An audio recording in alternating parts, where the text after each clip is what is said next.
ನಮಸ್ಕಾರ ವೀಕ್ಷಕರೇ, ಸುಸ್ವಾದ ಪಾಕಶಾಲೆಗೆ ನಿಮ್ಮೆಲ್ಲರಿಗೂ ಸ್ವಾಗತ.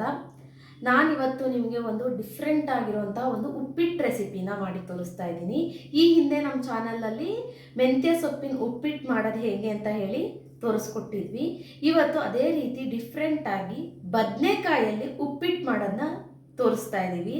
ನೀವು ಬದನೆಕಾಯಲ್ಲಿ ಪಲ್ಯ, ಗೊಜ್ಜು, ಸಾಂಬಾರ್, ಈ ಥರ ಬಾತು, ಈ ಥರ ಬೇರೆ ಬೇರೆ ಥರ ರೆಸಿಪೀಸ್ನ ಟ್ರೈ ಮಾಡಿರ್ತೀರಾ. ಉಪ್ಪಿಟ್ಟು ರೆಸಿಪಿನ ಮಾಡೋದು ಹೇಗೆ ಅಂತ ಹೇಳಿ ನಾನಿವತ್ತು ತೋರಿಸ್ಕೊಡ್ತಾ ಇದ್ದೀನಿ. ಹಾಗಾದರೆ ಇದನ್ನು ಮಾಡೋಕ್ಕೆ ಬೇಕಾಗಿರ್ತಕ್ಕಂಥ ಪದಾರ್ಥಗಳೇನೇನು ಅಂತ ಹೇಳಿ ಮೊದಲಿಗೆ ನೋಡೋಣ. ಮೊದಲಿಗೆ ನಾನಿಲ್ಲಿ 4 ಟೇಬಲ್ ಸ್ಪೂನ್ ಎಣ್ಣೆನ ತಗೊಂಡಿದ್ದೀನಿ. 1 ಸ್ಪೂನ್ ಸಾಸಿವೆ, 1 ಸ್ಪೂನ್ ಜೀರಿಗೆ, ಸ್ವಲ್ಪ ಇಂಗು, 1 ಸ್ಪೂನ್ ಕಡಲೆಬೇಳೆ, 1 ಸ್ಪೂನ್ ಉದ್ದಿನಬೇಳೆ, ಸ್ವಲ್ಪ ಅರಿಶಿನ, ಮತ್ತು ಇಲ್ಲಿ ನಾನು 4ರಿಂದ 5 ಹಸಿಮೆಣಸಿನ್ಕಾಯಿನ ಉದ್ದುದ್ದಕ್ಕೆ ಕಟ್ ಮಾಡಿ ಇಟ್ಕೊಂಡಿದ್ದೀನಿ. ಮತ್ತು ಸ್ವಲ್ಪ ಕರಿಬೇವಿನ ಸೊಪ್ಪು, ನಾನಿಲ್ಲಿ ಸ್ವಲ್ಪ ಬಟಾಣಿನ ನೀರಿನಲ್ಲಿ ನೆನೆಸಿ ಇಟ್ಕೊಂಡಿದ್ದೀನಿ. ಇಲ್ಲಿ 1 ಟೇಬಲ್ ಸ್ಪೂನಷ್ಟು ಬಾತ್ ಪುಡಿನ ತಗೊಂಡಿದ್ದೀನಿ. ಮತ್ತು ರುಚಿಗೆ ತಕ್ಕಷ್ಟು ಉಪ್ಪು, 1 ನಿಂಬೆಹಣ್ಣು, ಸ್ವಲ್ಪ ಕೊತ್ತಂಬರಿ ಸೊಪ್ಪು, ಸ್ವಲ್ಪ ತುರಿದಿರೋಂತಹ ತೆಂಗಿನಕಾಯಿ, ಮತ್ತು ಇಲ್ಲಿ ನಾನು 4ರಿಂದ 5 ಬದನೆಕಾಯಿನ ಚೆನ್ನಾಗಿ ತೊಳೆದು ಉದ್ದುದ್ದಕ್ಕೆ ಕಟ್ ಮಾಡಿ ನೀರಲ್ಲಿ ಹಾಕ್ಕೊಂಡಿಟ್ಕೊಂಡಿದ್ದೀನಿ. ನೀರಲ್ಲಿ ಹಾಕ್ಕೊಂಡಿಟ್ಕೊಳ್ಳಿ, ಇಲ್ಲಾಂದರೆ ಇದು ಕರಿಗಾಗ್ಬಿಡುತ್ತೆ, ಕಪ್ಪಗಾಗ್ಬಿಡುತ್ತೆ. ಅದರಿಂದ ನೀರಲ್ಲಿ ಹಾಕ್ಕೊಂಡಿಟ್ಕೊಂಡಿದ್ದೀನಿ. ಮತ್ತು ನಾನಿಲ್ಲಿ ಅಕ್ಕಿ ತರಿನ ತಗೊಂಡಿದ್ದೀನಿ. ಇದು ಅಕ್ಕಿ ತರಿ ನಿಮಗೆ ಅಂಗಡಿನಲ್ಲಿ ಸಿಗುತ್ತೆ. ಅಕ್ಕಿ ತರಿ ಅಂತ ಕೇಳಿದ್ರೆ ಅಕ್ಕಿ ತರಿನ ಕೊಡ್ತಾರೆ. ಇದನ್ನು ನಾನು ಈ ಲೋಟದಲ್ಲಿ 1 ಲೋಟ ತಗೊಂಡಿದ್ದೀನಿ. ಅದಕ್ಕೆ ತಕ್ಕನಾಗೆ ನಾನು 3.5 ಲೋಟ, ಇದೇ ಲೋಟದಲ್ಲಿ 3.5 ಲೋಟ ನೀರನ್ನು ತಗೊಂಡಿದ್ದೀನಿ. ಈ ಅಕ್ಕಿ ತರಿಗೆ ಸ್ವಲ್ಪ ನೀರು ಜಾಸ್ತಿ ಹಾಕ್ಕೋಬೇಕಾಗತ್ತೆ, ಅದಕ್ಕೆ ಅರ್ಧ ಲೋಟ ಜಾಸ್ತಿನ ತಗೊಂಡಿದ್ದೀನಿ. ಯೂಶ್ವಲಿ ಬನ್ಸಿ ರವೆಗೆಲ್ಲ ನಾವು 1ಕ್ಕೆ 3 ಲೋಟ ಹಾಕೋತೀವಿ, ಇದಕ್ಕೆ ನಾವು 3.5 ಲೋಟ ನೀರನ್ನ ಹಾಕ್ಕೋಬೇಕು. ಹಾಗಾದರೆ ಇದನ್ನು ಹೇಗೆ ಮಾಡೋದು ಅಂತ ಹೇಳಿ ನೋಡೋಣ ಬನ್ನಿ. ಮೊದಲಿಗೆ ನಾನಿಲ್ಲಿ ಏನು ಅಕ್ಕಿ ತರಿನ ತಗೊಂಡಿದ್ದೀನಿ ಅದನ್ನು ಬಾಣಲಿಗೆ ಹಾಕ್ಕೊಂಡು ಚೆನ್ನಾಗಿ ಹುರ್ಕೋಬೇಕು. ನೀವು ಮಾಮೂಲಿ ಏನು ಬನ್ಸಿ ರವೆನ ಹುರ್ಕೋತೀರಾ ಅದಕ್ಕಿಂತ ಜಾಸ್ತಿ ಇದನ್ನು ಹುರಿಬೇಕು. ಅದನ್ನು ಸ್ವಲ್ಪ ಬೆಚ್ಚಗೆ ಮಾಡ್ಕೊಂಡ್ರೆ ಸಾಕು. ಬಟ್ ಇದು ಕಲರ್ ಚೇಂಜ್ ಆಗೋವರೆಗೂ ನೀವು ಈ ಅಕ್ಕಿ ತರಿನ ಚೆನ್ನಾಗಿ ಹುರಿಬೇಕು. ನೋಡಿ ಸ್ನೇಹಿತರೆ, ಇದನ್ನು ಹೀಗೆ ಚೆನ್ನಾಗಿ ಹುರ್ಕೋಬೇಕು. ನೀವು ಬನ್ಸಿ ರವೆನ ಜಾಸ್ತಿ ಹುರಿಯೋಗೋಜಿಲ್ಲ, ಬಟ್ ಈ ಅಕ್ಕಿ ತರಿನ ನೀವು ಚೆನ್ನಾಗಿ ಹುರ್ಕೋಬೇಕು. ಯಾಕೆ ಅಂದರೆ ಬನ್ಸಿ ರವೆ ಏನು ಇದೆ ಅದನ್ನು ಆಲ್ರೆಡಿ ಒಂದ್ಸಲ ಹುರಿದ್ಬಿಟ್ಟು ನಿಮಗೆ ಕೊಟ್ಟಿರ್ತಾರೆ. ಸೊ ಆದ್ದರಿಂದ ನೀವು ಇದನ್ನು ಚೆನ್ನಾಗಿ ಹುರ್ಕೋಬೇಕು. ಇಲ್ಲ ಅಂತಂದರೆ ಉಪ್ಪಿಟ್ಟು ಚೆನ್ನಾಗಾಗಲ್ಲ, ನಿಮಗೆ ವಾಸನೆ ಬಂದಂಗೆ ಆಗುತ್ತೆ. ಅಕಸ್ಮಾತ್ ನಿಮ್ಮ ಹತ್ರ ಈ ಅಕ್ಕಿ ತರಿ ಇಲ್ಲ ಅಂದರೆ ನೀವು ಬನ್ಸಿ ರವೆಲ್ಲೂ ಕೂಡ ಈ ಉಪ್ಪಿಟ್ಟನ್ನ ಮಾಡ್ಕೋಬೋದು. ಈಗ ಇದು ಆಗಿದೆ. ಇವಾಗ ನಾನು ಇದನ್ನ ಒಂದು ಪ್ಲೇಟ್ಗೆ ಎತ್ತಿಟ್ಕೋತೀನಿ.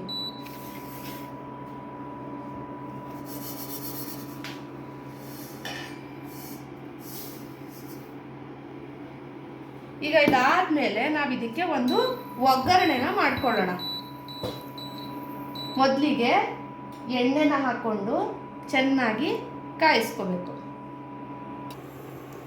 ನೋಡಿ ಸ್ನೇಹಿತರೆ, ಇಲ್ಲಿ ಎಣ್ಣೆ ಚೆನ್ನಾಗಿ ಕಾದಿದೆ. ಈ ಕಾದಿರೋ ಎಣ್ಣೆಗೆ ನಾನು ಸಾಸಿವೆನ ಹಾಕೋತಾ ಇದ್ದೀನಿ. ಸಾಸಿವೆ ಸ್ವಲ್ಪ ಸಿಡಿದ ಮೇಲೆ ಇದಕ್ಕೇನೆ ನಾನು ಜೀರಿಗೆನ ಹಾಕೋತಾ ಇದ್ದೀನಿ. ಆಮೇಲೆ ಸ್ವಲ್ಪ ಇಂಗು, ಸ್ವಲ್ಪ ಕಡಲೆಬೇಳೆ, ಸ್ವಲ್ಪ ಉದ್ದಿನಬೇಳೆ, ಹಾಗೆ ಸ್ವಲ್ಪ ಅರಿಶಿನ, ಇಷ್ಟನ್ನು ಹಾಕ್ಕೊಂಡು ಸ್ವಲ್ಪ ಫ್ರೈ ಮಾಡ್ಕೋಬೇಕು. ಆ ಕಡಲೆಬೇಳೆ ಉದ್ದಿನಬೇಳೆ ಎರಡೂ ಕೂಡ ಫ್ರೈ ಆಗಬೇಕು. ಈಗ ಕಡಲೆಬೇಳೆ ಉದ್ದಿನಬೇಳೆ ಹಾಕಿ ಒಂದ್ಸಲ ಫ್ರೈ ಮಾಡಿಕೊಂಡು ಇದಕ್ಕೇನೆ ನಾನಿವಾಗ ಮೆಣಸಿನ್ಕಾಯಿನ ಹಾಕೋತಾ ಇದ್ದೀನಿ. ಹಾಗೆ ಕರಿಬೇವಿನ ಸೊಪ್ಪನ್ನ ಹಾಕ್ಕೊಂಡು ಒಂದು ಸ್ವಲ್ಪ ಫ್ರೈ ಮಾಡ್ಕೋಬೇಕು. ಆ ಮೆಣಸಿನ್ಕಾಯ್ದು ಘಾಟ ಸ್ವಲ್ಪ ಕಮ್ಮಿ ಆಗೋವರೆಗೂ ಫ್ರೈ ಮಾಡಿಕೊಂಡು ಇದಕ್ಕೇನೆ ನಾನಿವಾಗ ಬಟಾಣಿನ ಹಾಕ್ಕೋತಾ ಇದ್ದೀನಿ. ಬಟಾಣಿನ ಹಾಕ್ಕೊಂಡು ಫ್ರೈ ಮಾಡ್ಕೋಬೇಕು. ನೋಡಿ ಸ್ನೇಹಿತರೆ, ಹೀಗೆ ಬಟಾಣಿನೂ ಹಾಕ್ಕೊಂಡು 1-2 ನಿಮಿಷ ಅದನ್ನು ಕೂಡ ಚೆನ್ನಾಗಿ ಫ್ರೈ ಮಾಡಿಕೊಂಡು ಇದಕ್ಕೇನೆ ನಾನು ಇವಾಗ ಹಚ್ಚಿಟ್ಕೊಂಡಿರೋಂತಹ ಬದನೆಕಾಯಿನ ಹಾಕ್ಕೋತಾ ಇದ್ದೀನಿ.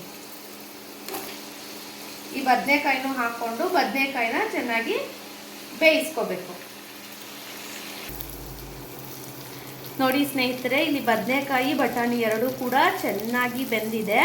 ಬದನೆಕಾಯಿ ಚೆನ್ನಾಗಿ ಬೆಂದ ಮೇಲೆ ಇದಕ್ಕೇನೆ ನಾನಿವಾಗ ರುಚಿಗೆ ತಕ್ಕಷ್ಟು ಉಪ್ಪನ್ನ ಹಾಕೋತಾ ಇದ್ದೀನಿ. ನಾನಿಲ್ಲಿ ಕಲ್ಲುಪ್ಪನ್ನ ಬಳಸ್ತಾ ಇದ್ದೀನಿ, ನೀವು ಬೇಕಾದರೆ ಪುಡಿ ಉಪ್ಪನ್ನು ಹಾಕೋಬೋದು. ನಾನು ರುಚಿಗೆ ತಕ್ಕಷ್ಟು ಉಪ್ಪನ್ನ ಹಾಕ್ಕೊಂಡು ಮತ್ತು ಬಾತ್ ಪುಡಿನ ಹಾಕೋತಾ ಇದ್ದೀನಿ. 1 ಟೇಬಲ್ ಸ್ಪೂನ್ ಬಾತ್ ಪುಡಿನ ಹಾಕ್ಕೊಂಡು 1-2 ನಿಮಿಷ ಇದನ್ನು ಚೆನ್ನಾಗಿ ಕೂಡಿಸ್ಕೋಬೇಕು.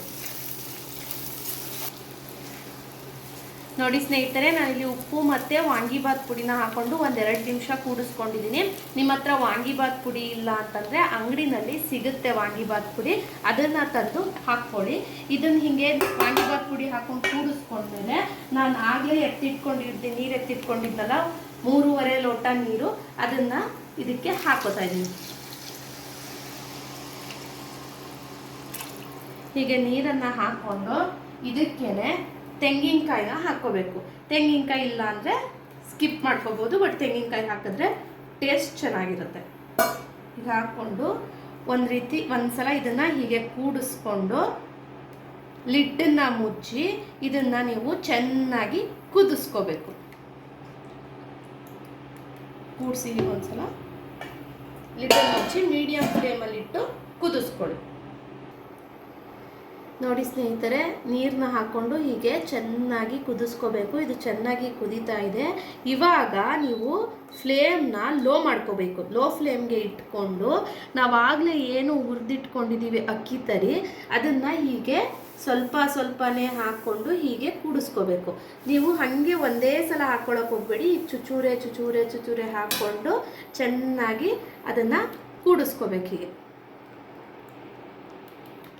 ಹೀಗೆ ಚೆನ್ನಾಗಿ ಕೂಡಿಸ್ಕೊಂಡು ನೀವು ಲಿಡ್ನ ಮುಚ್ಚಿ ಅದನ್ನು ಬೇಯಕ್ಕೆ ಬಿಡಬೇಕು. ನೋಡಿ ಸ್ನೇಹಿತರೆ, ನಾವು ಮುಚ್ಚುಳನ ಮುಚ್ಚಿ ಹೀಗೆ ಚೆನ್ನಾಗಿ ಬೇಯಿಸ್ಕೋಬೇಕು. ಅದು ನೀರು ಕಮ್ಮಿ ಆಗೋವರೆಗೂ ನೀವು ಬೇಯಿಸ್ಕೋಬೇಕು. ಹೀಗೆ ಬೇಯಿಸ್ಕೊಂಡಾದ್ಮೇಲೆ ಚೆನ್ನಾಗಿ ಒಂದ್ಸಲ ಕೂಡಿಸ್ಕೋಬೇಕು.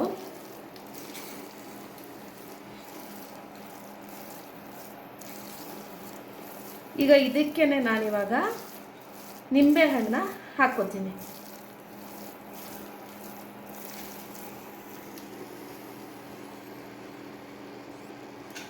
ನೀವು ನೀರನ್ನು ಕಮ್ಮಿ ಹಾಕಿದ್ರೆ ಅದು ತುಂಬ ಉದುದ್ರಾಗುತ್ತೆ. ಅಕ್ಕಿ ತರಿಯಾಗಿರೋದ್ರಿಂದ ನಿಮಗೆ ತಿನ್ನಕ್ಕೆ ಇಷ್ಟ ಆಗಲ್ಲ. ನೀರನ್ನು ಯಾವಾಗಲೂ ಸ್ವಲ್ಪ ಇದಕ್ಕೆ ಜಾಸ್ತಿನೇ ಹಾಕ್ಕೋಬೇಕು. ಬನ್ಸಿ ರವೆಗಿಂತ ಸ್ವಲ್ಪ ಜಾಸ್ತಿನೇ ಹಾಕ್ಕೊಳ್ಳಿ.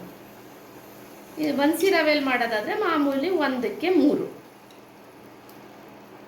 ಹೀಗೆ ನಿಂಬೆಹಣ್ಣ ಹಾಕ್ಕೊಂಡು ಕೂಡಿಸ್ಕೊಂಡು ಸರ್ವಿಂಗ್ ಪ್ಲೇಟ್ಗೆ ಹಾಕ್ಕೋತೀನಿ. ನೋಡಿ ಸ್ನೇಹಿತರೆ, ನಾನಿಲ್ಲಿ ನಿಂಬೆಹಣ್ಣನ್ನ ಹಾಕ್ಕೊಂಡು ಕೂಡಿಸ್ಕೊಂಡು ಸರ್ವಿಂಗ್ ಪ್ಲೇಟ್ಗೆ ಹಾಕ್ಕೊಂಡು ಇಟ್ಕೊಂಡಿದ್ದೀನಿ. ಇದ್ರ ಮೇಲೆ ಈಗ ಗಾರ್ನಿಷಿಂಗಿಗೆ ಸ್ವಲ್ಪ ಕೊತ್ತಂಬರಿ ಸೊಪ್ಪನ್ನ ಹಾಕ್ಕೋತಾ ಇದ್ದೀನಿ. ನೀವು ಬೇಕಾದರೆ ಆ ಬಾಣಲಿಲಿ ಇರಬೇಕಾದ್ರೇ ಕೊತ್ತಂಬರಿ ಸೊಪ್ಪನ್ನು ಹಾಕ್ಕೊಂಡು ನೀವು ಕೂಡಿಸ್ಕೋಬೋದು. ಹೀಗೆ ಕೊತ್ತಂಬರಿ ಸೊಪ್ಪನ್ನ ಹಾಕ್ಕೊಂಡು ಮೇಲೆ ಸ್ವಲ್ಪ ತುಪ್ಪನ ಹಾಕ್ಕೊಂಡು ನೀವು ಬಾಣಲಿಲಿರಬೇಕಾದ್ರೇ ಇವೆರಡನ್ನೂ ಹಾಕ್ಕೊಳ್ಬೇಕಾದ್ರೆ ಕೂಡಿಸ್ಕೋಬೋದು. ನಾನೀಗ ಮೇಲೆ ತೋರ್ಸೋಕ್ಕೋಸ್ಕರ ನಾನು ಇವಾಗ ಹಾಕ್ಕೋತಾ ಇದ್ದೀನಿ. ಹೀಗೆ ತುಪ್ಪ ಹಾಕ್ಕೊಂಡು ಪಕ್ಕದಲ್ಲಿ ಚಟ್ನಿ ಪುಡಿ ಇಟ್ಕೊಂಡಿದ್ದೀನಿ. ನೀವು ಬೇಕಾದರೆ ಉಪ್ಪಿನಕಾಯಿ ಚಟ್ನಿ ಯಾವುದ್ರ ಜೊತೆಗೆ ಬೇಕಾದರೂ ಇದನ್ನ ತಿನ್ಬೋದು. ರುಚಿಯಾದಂತಹ ಬದನೆಕಾಯಿ ಉಪ್ಪಿಟ್ಟು ರೆಡಿಯಾಗಿದೆ. ತುಂಬ ಚೆನ್ನಾಗಿರುತ್ತೆ. ಬದನೆಕಾಯಿ ತಿನ್ನಲ್ಲ ಅನ್ನೋರಿಗೆ ಇದೊಂದು ಡಿಫ್ರೆಂಟ್ ರೆಸಿಪಿ, ಅವರು ಇಷ್ಟಪಟ್ಟು ತಿಂತಾರೆ. ಸೊ ಬದನೆಕಾಯಲ್ಲಿ ನೀವು ಬೇರೆ ಬೇರೆ ಥರದ ರೆಸಿಪೀಸ್ನ ಮಾಡಿ ಕೊಟ್ಟಿರ್ತೀರ, ಅದೇ ರೆಸಿಪೀಸ್ನ ತಿಂದು ಬೇಜಾರಾಗಿರುತ್ತೆ. ಈ ಥರ ಒಂದು ಡಿಫ್ರೆಂಟಾಗಿ ಅದು ಅಕ್ಕಿ ತರಿನಲ್ಲಿ ಟ್ರೈ ಮಾಡಿ ಹೇಗಿತ್ತು ಅಂತ ಹೇಳಿ ನನಗೆ ಕಮೆಂಟ್ ಸೆಕ್ಷನಲ್ಲಿ ತಿಳಿಸಿ. ಹಾಗೆ ನಮ್ಮ ಚಾನಲ್ನ ಸಬ್ಸ್ಕ್ರೈಬ್ ಮಾಡೋದನ್ನ ಮಾತ್ರ ಮರಿಬೇಡಿ. ಧನ್ಯವಾದಗಳು.